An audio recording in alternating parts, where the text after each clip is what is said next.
If you have pain here, here's how to check if it's biceps tendonitis, the real underlying cause of biceps tendinopathies, and 4 exercises to fix it once and for all.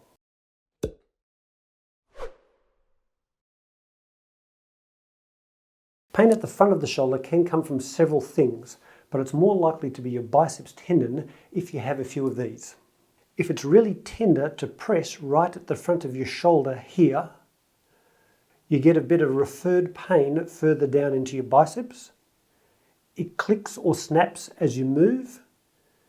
It's worse at night, or raising your arm right up hurts. Pushing up with a straight arm and palm face up against resistance hurts. And doing a cross-body uppercut punching motion with resistance from your other hand hurts. There's 2 tendons at the top of the biceps, but only one of them, the long head of the biceps, that passes over the front of the arm bone, tends to get tendonitis or tendinopathy, as we call it now. Why? Because in a lot of us, our shoulders tend to sit forward, which stretches and strains this tendon. And 2, this tendon passes deep into the shoulder, and it can get compressed between the head of the humerus and the acromial part of the shoulder blade when we lift our arm, if our shoulder is unstable and rides up in the joint. Research shows a strong connection between this type of impingement and biceps tendon disorders. So yes, you do need to rehab your actual biceps muscle, and I'll show you the 2 best ways to do that.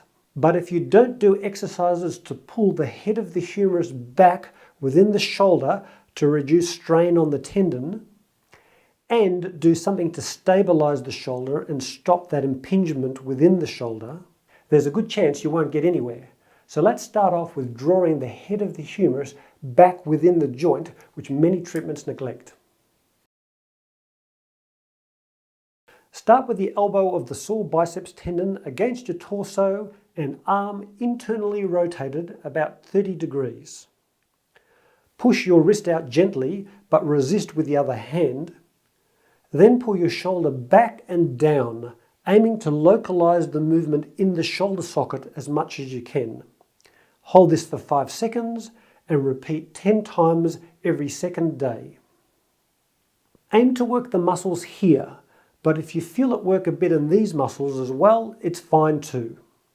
This strengthens muscles that pull the head of the humerus away from the biceps tendon to take pressure off it. As you pull your shoulder back, you can even aim to pull it out slightly on that 30-degree plane to help the head of the humerus move more cleanly along the natural plane of the shoulder.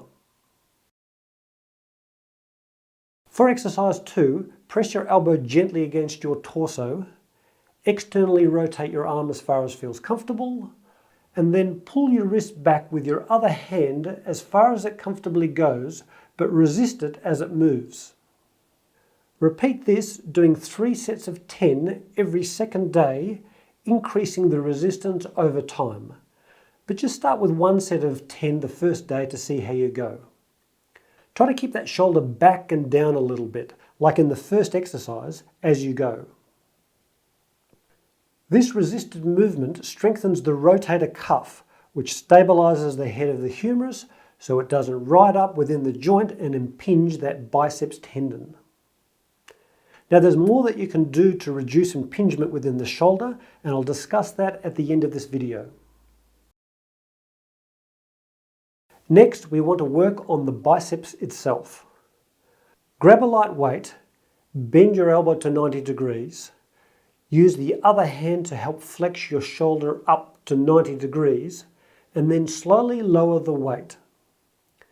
Keep your elbow bent to 90 degrees the whole time, and don't let your elbow go behind your body. Repeat that several times, always helping to lift the weight with the other hand. Choose a weight that keeps any pain in the tendon to less than 3 out of 10.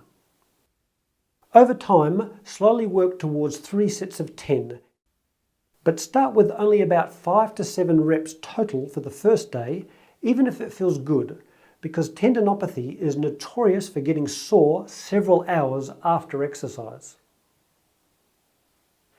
This exercise strengthens the biceps tendon using eccentric contraction, which is great for tendon rehab.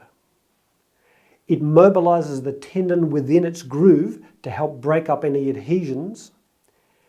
And it's a very gentle action for the biceps because of the minor role the biceps plays in shoulder flexion, and that makes it a good place to start.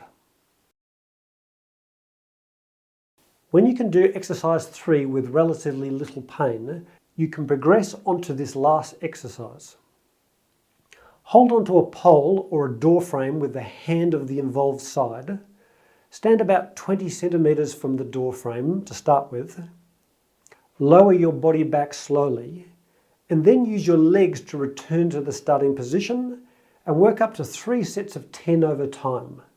Again, starting with only 5 to 7 reps the first day. Over time, move your feet closer to the door frame, keeping within a 3 out of 10 pain level. Finally, you can use a rope to lean back even further. This exercise uses eccentric contraction again, but starts to move the muscle through a fuller range of motion by bending the elbow. It's only at the end of the rehab that you begin lifting and lowering with the biceps.